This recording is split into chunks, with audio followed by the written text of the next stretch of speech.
we're joined by Mark Schlereth, NFL on Fox 104.3 The Fan in Denver. He's on the Folsom Lake Honda hotline. Folsom Lake Honda, your one-stop Honda shop. Mark, thanks for joining us as always. When watching the Niners-Seahawks, Mark, what was your number one takeaway from that game? My number one takeaway was the way they operated from a play-action standpoint. First off, I think they had 9 rushes in the first half and then 10 rushes in the third quarter. Like, get back to what we do. But it was their ability to consistently create big plays on crossing routes. Like, I bet you 80% of their completions came on either shallow cross, low cross, deep cross, or a basic, which is a 12-yard in-cutting route from a tight end position, an inside route, whether it's a receiver that's in a nasty split, a tight split, or a tight end. Like, that was everything they did, and consistently being able to hit that route, I thought was exceptional. And, the adjustments that they made, getting back to the run game, they're an exceptional football team without question. I thought Brock Purdy was really good, even though he had some shaky throws early in the first half. But one thing I will say about Brock Purdy, that dude has no fear. Like, that dude's all balls. Like, he'll throw it into coverage. He didn't even think twice about it, which could get him in trouble eventually. But at this particular point in time, man, I like the way he plays. Is there a more dangerous 1-2 punch than Deebo Samuel and Christian McCaffrey when those two guys are healthy and on the field together? No, and I think one of the things that really resonates with me as I watch them is that they have a bunch of guys on that team that play, like, have position versatility. So you've got your fullback in Juszczyk. He can play fullback, and he can play the F tight end, meaning the motion tight end, or he can play literally the Y tight end.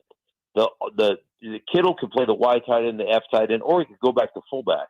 Like, every guy, you talk about McCaffrey. McCaffrey can play running back, and all of a sudden he can switch up beyond line of scrimmage and run a lookie and run the lookie slant and play the role of Deebo, and they can move Deebo into the backfield, and he can play running back. It's so hard as a defense to designate who's playing what and how to contend with those guys. The thing they do is they just make you think. The Niners do a better job of anybody in the league of making you communicate and think. And in doing that, they create angles. And like in their running game, they create, and they steal 8 to 10 inches they constantly with motions and shifts.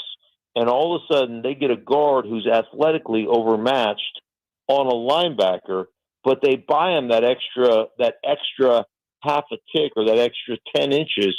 And so they get that angle and they get that cutoff where most teams just can't get it. And so that guy is rendered useless. And there's the cutback lane for their running backs. They do a phenomenal job at it. Mark Schlereth is with us. Of course, Mark, with Dallas beating Tampa last night convincingly, what kind of challenge will the Cowboys pose for the Niners this weekend? Well, I think the Cowboys are right there as I will qualify them as the second most talented team in the league behind the Niners. The second most complete football team. And I'm talking about their front seven with Van Der Esch and Micah Parsons and Odighizuwa and Lawrence. And, man, they got players. Anthony Barr. They got a front seven that could rival what the Niners put out there. And offensively, they're exceptionally talented with, Pollard running the ball. Their O-line is good. They've got 3 receivers that can flat play. Schultz, their tight end, is really good at controlling the middle of the field. So they've got all that stuff. And let me just say this. If Dak Prescott can go on the field against the Niners and throw the ball with the accuracy, timing, but most importantly, the conviction that he threw it with against Tampa Bay, they're going to be a tough out for the Niners. That will be a classic good game. Mark, my partner Nick and I, we spent a whole segment earlier in the show talking about clock and game mismanagement by NFL coaches in super wild card weekend. Am I being prisoner of the moment, or is that area of the game at an all-time worst right now?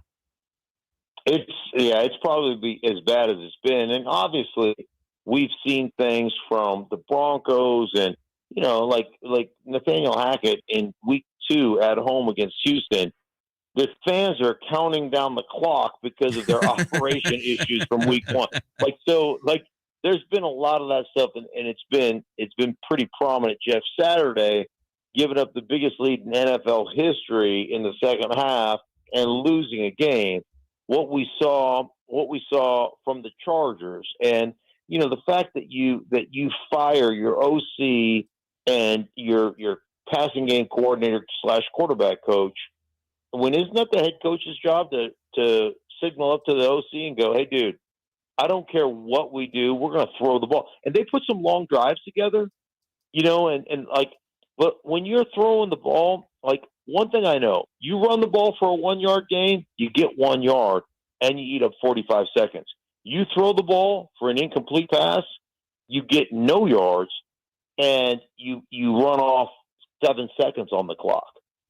And just doing that in a couple of those drives, you're taking a 3-minute drive, you do it the way you should do it, and you're taking that 3 minutes to 5:30. And you know what? The Jacksonville Jaguars have no chance. Think about this. After the Chargers went up 27-0, they had 7 total runs by their running back. That's awful. So now wait. The Jacksonville Jaguars were down 27-0, and Travis Etienne got 14 carries. So he doubled the Chargers carries when down by 27 points. But that is coaching malfeasance. And yet you get the offensive coordinator and the play caller fired. So and I'm assuming, and I don't know, but I'm assuming Brandon Staley was told, hey, you want to keep your job, you got to fire some people because there's got to be a scapegoat. Dude, that to me lacks integrity. That to me lacks leadership.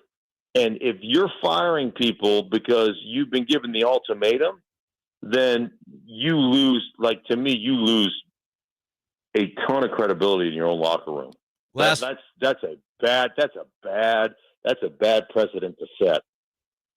Last one for you, Mark. Got about a minute here. From what you see, does Tom Brady still have what it takes to be a QB1 in 2023? No question. No question. I mean, he can't do it if you can't protect him. He's not running away from anybody. But there is nothing wrong from the neck up with his ability to re-diagnose and get the ball out. And there's no issue with his arm talent. And the problem in 2023 is that you don't have all. It's hard to field 5 offensive linemen that can play. Yep. It's hard. And that to me is the biggest issue. Can you protect a guy? Because if you can protect a guy, you can win a championship with that guy. He'll be 46 next year. Even at 46, come on, we all celebrate his birthday. Don't act like you don't know it's in August. Mark, thanks a lot, man. Appreciate the time as always. We'll talk to you.